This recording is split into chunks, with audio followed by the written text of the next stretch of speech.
मैं विशाल महाजन आज आपको कराने वाला हूं लीनियर डिफरेंशियल इक्वेशन, जो कि बहुत बहुत बहुत इंपॉर्टेंट रहती है। बहुत ज़्यादा बार लीनियर डिफरेंशियल इक्वेशन में से क्वेश्चन बोर्ड में आता है। चलिए स्टार्ट करते हैं।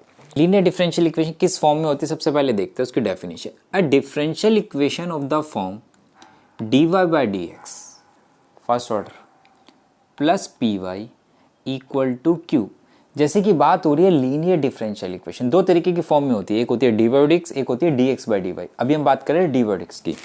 अगर हम देखें जरा यहाँ पे ध्यान से, linear differential equation first order होना चाहिए। पहली बात तो फर्स्ट ऑर्डर है हमारे पास d y by d x. फिर क्या बात हो रही थी, फिर हो रही है लीनियर की फॉर्म। क्या है, p y equal to q. तो इसका मतलब इस फॉर्म के अंदर हमेशा y जो है वो लीनियर होना चाहिए। क्या होना चाहिए, लीनियर। लीनियर का मतलब y की डिग्री कितनी होनी चाहिए, 1 होनी चाहिए। ठीक है, दूसरी बात। उसके बाद आगे बोलता है वेयर p एंड q, जहाँ पे p और q क्या हो सकते हैं, कॉन्स्टेंट हो सकते हैं और function of x, means x के टर्म में भी हो सकता है। p और q किसके टर्म में हो सकते हैं, जहाँ तो x के टर्म में हो सकते हैं, जहाँ कॉन्स्टेंट हो सकते हैं। और y हमेशा क्या होना चाहिए, लीनियर होना चाहिए। ये पहचान है लीनियर डिफरेंशियल इक्वेशन की। जैसे यहाँ पे कुछ एग्जांपल देख लेते हैं। क्या कह रहा है, for example d y d x plus x y equal to cos x. अगर मैं आपसे यहाँ पे पूछूं कि यहाँ पे p कितना है, तो p क्या होता है भाई, y का कॉफिशिएंट होता है। तो y का कॉफिशिएंट कितना है, x था।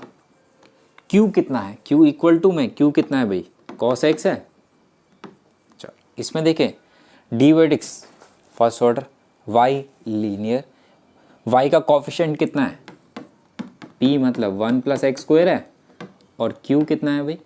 तो p और q कांस्टेंट भी हो सकते हैं और वेरिएबल भी हो सकते हैं, x के टर्म में होने चाहिए। लेकिन जैसे कि यहाँ पे देखो, इसमें p का कॉफिशिएंट कितना है भाई, 1 है, और q कितना है, e raise to the power x है। तो इस फॉर्म में अगर क्वेश्चन होता है तो उसे बोलते हैं लीनियर डिफरेंशियल इक्वेशन। सबसे पहले अगर मुझे क्वेश्चन सॉल्व करना है इस फॉर्म का, तो सबसे पहला स्टेप जो होता है वो होता है कि find the integrating factor, IF जिसे हम बोलते हैं, ये सबसे पहले फाइंड करना होता है। इंटीग्रेटिंग फैक्टर कैसे निकालते हैं, इंटीग्रेटिंग फैक्टर निकालने का फॉर्मूला होता है अभी हमारे पास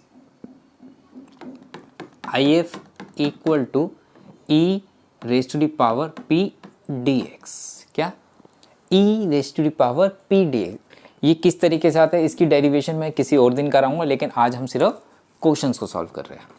ठीक है, तो सबसे पहले हम क्या निकालते हैं, IF। देन IF निकालने के बाद हम इसको सब्स्टिट्यूट करते हैं किस फॉर्म में, y into I F equal to integration of q into IF dx। इस तरीके में हम इंटीग्रेशन करते हैं। फिर इसका तो सबसे पहले क्या निकालेंगे, IF, फिर उसको सब्स्टिट्यूट कर देंगे y into I F equal to Q into I F into d x. Question करते हैं, ज़्यादा समझ में आएगा। क्वेश्चन है हमारे पास d y d x plus 3y equal to e raise to the power minus 2x। तो इसमें अगर मैं पूछूं कि p कितना है, तो p है हमारे पास 3। q पूछा जाए, q कितना है, q है हमारे पास e raise to the power minus 2x। सबसे पहले क्या फाइंड करेंगे, सबसे पहले हम फाइंड करेंगे भाई IF। तो अगर मैं यहाँ से IF फाइंड करता तो कितना आता भाई, IF का फॉर्मूला क्या पढ़ा था, E raise to the power P dx, ये पढ़ा था। तो सबसे पहले IF कितना हो जाएगा भाई, तो E raise to the power P कितना है, 3 का इंटीग्रेशन कितना होता है भाई, 3x हो जाएगा। तो ये आ गया IF। क्या सीखा था फिर हमने, y इंटू आई एफ करेंगे, y into I f e raise to the power 3x equal to q कितना है, ये रहा, integration of q into I f का ये रहा, e raise to the power 3x dx।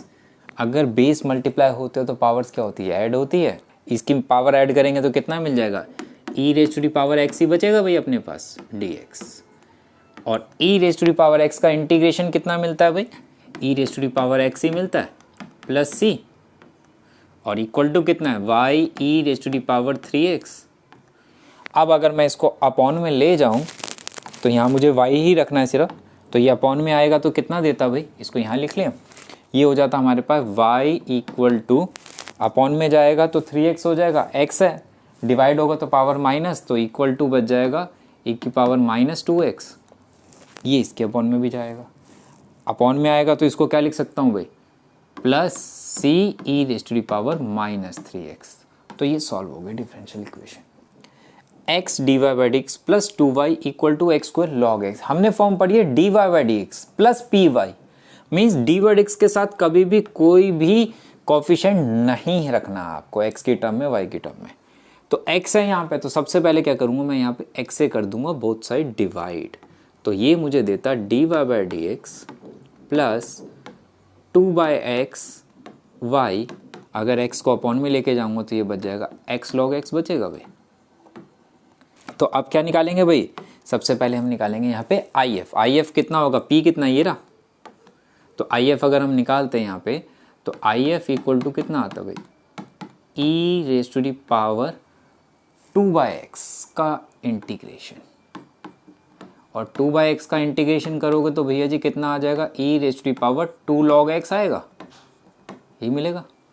एक प्रॉपर्टी होती है, अपने पास नोट कर लेना अगर नहीं पता तो, प्रॉपर्टी होती है e log fx equal to होता है भाई fx के, e log fx equal to fx के।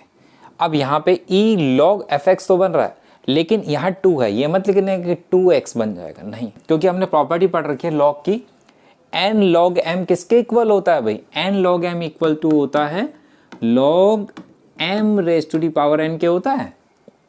तो इसका मतलब if कितना मिल गया हमें, if मिलेगा यहाँ पे x स्क्वायर, ठीक है। अब हम पुट करते हैं, क्या पढ़ा था, y इंटू if कितना आया x square equal to q कितना आया था भाई x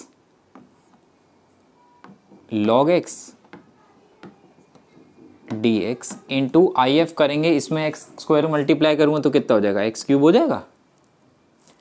तो अगर अब हमें इसका इंटीग्रेशन करना है तो कैसे बनेगा भाई, बाय पार्ट्स बन रहा है, तो ये u हो गया और ये क्या हो गया, v हो गया। तो लगा दो भाई बाय पार्ट्स, सोचने का क्या है। तो y x square equal to log x as it is, x cube का इंटीग्रेशन कितना होगा, x raise to the power 4/4 minus integration log x का डेरिवेटिव करेंगे तो कितना आएगा 1/x, एक्स क्यूब का इंटीग्रेशन करेंगे तो x raise to the power 4/4 dx, ये गया तो क्यूब आ गया। अब क्या इसका इंटीग्रेशन रह गया भाई, कर दो भाई, कितना हो गया y into x square equal to x raise to the power 4/4 log x minus x cube का इंटीग्रेशन कितना हो जाएगा, x raise to the power 4, upon में भी 4 आएगा और 4 पहले से ही है तो कितना हो जाएगा 16 प्लस c। अब क्या करते हैं भाई, इस एक्स स्क्वायर को सबसे कर दो डिवाइड, हमारी डिफरेंशियल इक्वेशन सॉल्व हो गई। जैसे कि आप सबको पता है कि अनअकैडमी में मेरी लाइव क्लासेस होती है ऑलरेडी, वहाँ पे आप मुझे फॉलो कर लीजिए और इसका लिंक आपको डिस्क्रिप्शन में भी मिल जाएगा, वहाँ जाके आप मुझे फॉलो कर लिए ताकि डिफरेंशियल इक्वेशन या बाकी भी सब क्लासेस की आप मेरी लाइव क्लासेस अटेंड कर पाए और मेरे से सीख पाए। और वहाँ पे आपको बहुत सारी रिकॉर्डिंग्स भी मिल जाएंगी इंपॉर्टेंट क्वेश्चंस की, वहाँ जाके आप वो रिकॉर्डिंग देख के भी आप सीख सकते हैं। अगर अनअकैडमी फर्स्ट टाइम जाएंगे तो आपको एक इनवाइट कोड की ज़रूरत पड़ेगी, उस इनवाइट कोड में आप साई अकेडमी यूज़ करेंगे तो आप किसी भी टीचर की लाइव क्लास अटेंड कर सकते हैं अनअकैडमी पे। और आपका टारगेट बहुत बड़ा है और बहुत ज़्यादा मार्क्स की सोचते हैं और आपको प्रॉब्लम आ रही है पढ़ने पे, तो आप अनअकैडमी प्लस ज्वाइन कर सकते हैं, जिसमें आप मेरे से और इंडिया के टॉप एजुकेटर से एक ही प्लेटफॉर्म पे पढ़ सकते हैं।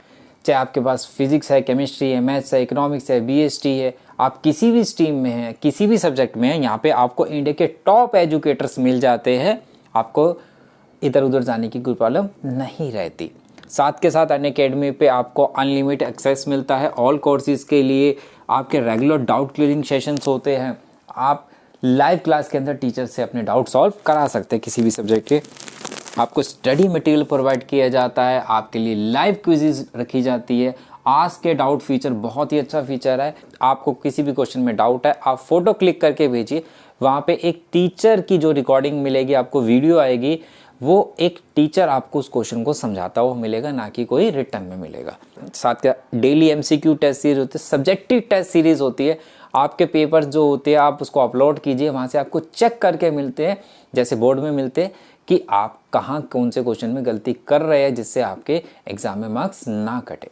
अनअकैडमी में तीसरा प्लेटफॉर्म जो है वो आइकॉनिक सब्सक्रिप्शन का है। इसके अंदर आपको 360 डिग्री सपोर्ट सिस्टम मिलता है। मीन 360 सपोर्ट सिस्टम मीन आपको एक पर्सनल मेंटोर मिलता है जो आपको पर्सनली गाइड करना है कि किस तरीके से आपको फ्यूचर प्लान करना है, किस तरीके से आपको स्टडी करनी है, सारी चीज़ें आपको पर्सनली गाइड करता है।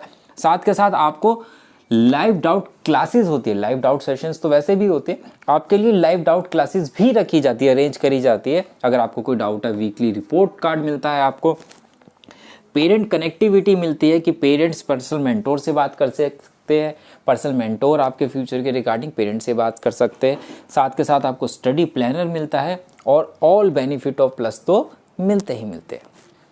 अनअकैडमी प्लस का सबसे ज़्यादा फ़ायदा ये है कि अगर आप क्लास 12th में है और आपका कोई भाई बहन 9th में है, 10th में, 11th में है, तो आप एक ही पैकेज के अंदर आप दोनों भाई बहन, बहन बहन, भाई भाई कोई भी है पढ़ सकते हैं। ठीक है, उसके लिए अलग अलग आईडी लेने की कोई ज़रूरत नहीं रहती। जैसे कि आपने 15 मंथ्स का जब 12th मंथ का सब्सक्रिप्शन लिया जो कि 15,000 का है, आप ये कोड यूज़ करेंगे तो आपको डिस्काउंट मिलता है। अगर आपका भाई 9th में है, जब बहन 9th में है और आप 12th में, आप 9th क्लास का प्लस सब्सक्रिप्शन अगर लेते हैं तो आप 9th, 10th, 11th, 12th सब क्लासेस को अटेंड कर सकते हैं, सब टीचर की क्लासेस। मीन्स वो 9th में आप 12th भी पढ़ सकते हो, 9th में आपने 10th का लिया है तो आप 10th, 11th, 12th का पढ़ सकते हैं, तीनों क्लासेस का पढ़ सकते हैं। तो ये अनअकैडमी में बहुत ही अच्छा फीचर है। इसके रिगार्डिंग कुछ भी पूछना हो तो आप मुझे कमेंट बॉक्स में कमेंट करके पूछ सकते हैं, जहाँ मुझसे टेलीग्राम पे, जहाँ ईमेल पे भी पूछ सकते हैं। बहुत इंपॉर्टेंट क्वेश्चन करने वाले हैं यहाँ। सबसे पहले हमने सीखा है कि हमेशा क्या होना चाहिए, डी/x की फॉर्म में होना चाहिए। dx यहाँ भी है, यहाँ भी है, तो क्या करें, सबसे पहले मैं क्या कर रहा हूँ, dx से कर लेता हूँ बोथ साइड डिवाइड। जब dx से डिवाइड करता तो ये क्या बनता, 1 + x² dy by dx plus 2xy equal to cot x बन जाता। सेकेंड बात हमने कैसे की थी कि dy बाई dx के साथ कोई भी वेरिएबल नहीं होना चाहिए कोफिशिएंट। तो ये क्या करते भाई, डिवाइड करते इससे। जब डिवाइड करते तो क्या देता आपको, ये दे देता dy by dx plus 2x upon में 1 + x² y equal to cot x upon में 1 + x², यही फॉर्म देगा। तो इसका मतलब अगर देखें तो ये हमें मिल गया p और ये क्या हो गया q। अब इसका क्या निकालेंगे, if निकालेंगे। if किस तरीके से निकालते हैं भाई हम, if के लिए हो गया हमारे पास e⁻⁴ if क्या होता है, p का इंटीग्रेशन कितना है, 2x अपॉन में 1 + x² dx। अगर 1 + x² को t लेंगे तो 1/t, 1/t का मतलब log t हो गया। जब log t हो गया तो कितना दे देगा, e log 1 + x² देगा और e log fx बन गया तो fx कितना आ जाएगा भाई, 1 + x² आ जाएगा, ये आ गया if। तो बस सब्स्टिट्यूट कर दो, y × if equal to q ये पूरा है, q × if 1 + x² dx। ये गया, ये गया। cot x का इंटीग्रेशन कितना होता है, log sin x होता है। तो बस सॉल्व कर दिया भाई हमने, ये हो गया log mod sin x plus कितना हो जाएगा c, इसको अपॉन में ले जाना, y इक्वल टू, सॉल्व कर लिया हमने डिफरेंशियल इक्वेशन। तो इस तरीके से हम लीनियर डिफरेंशियल इक्वेशन का कोई भी क्वेश्चन सॉल्व कर सकते हैं। अब आप 9.6 की इस फॉर्म के सारे क्वेश्चन कर सकते हैं। अगर किसी क्वेश्चन में प्रॉब्लम आती है तो आप कमेंट बॉक्स में कमेंट करके मेरे से पूछ सकते हैं, जब मेल करके भी बात कर सकते हैं। चलिए मिलते हैं नेक्स्ट वीडियो में, बाय बाय, टेक केयर।